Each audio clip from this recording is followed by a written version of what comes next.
Good morning বন্ধুরা। তো সকালবেলায় ঘুম থেকে ওঠার পরে প্রথমেই বিছানা ছাড়ার সময় দেখবে কোমরে প্রচণ্ড ব্যথা, গা হাত পায়ে ব্যথা, শরীর ম্যাজ ম্যাজ করছে এবং মনে হচ্ছে কোমরে কেউ আঘাত করেছে। উঠতে বসলেই সমস্যা, হাঁটাচলা করতে গেলেও সমস্যা।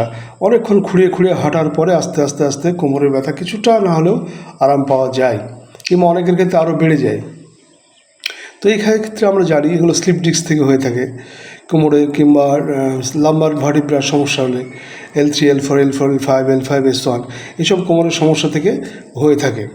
তো এই ক্ষেত্রে তোমাদেরকে জানতে হবে যে রাত্রে ঘুমানোর আগে চেষ্টা করবে সব সময় ঘুমানোর 3 ঘন্টা আগে খাওয়া, এবং সেটা অল্প পরিমাণে খাওয়া, এবং অল্প পরিমাণে জল খেয়ে ঘুমিয়ে যাওয়া।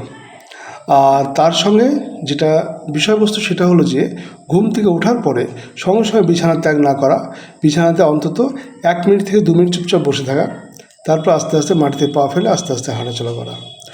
আর এগুলো হচ্ছে মেনটেনিং ব্যাপার। আর কোমরে ব্যথার জন্য কিছু ওষুধ আছে যেগুলো খুব সায়েন্টিফিকলি প্রুভ হয়েছে এবং খুব ভালো কাজ করে হোমিওপ্যাথিতে, সেইগুলো সম্পর্কে জানতে হবে।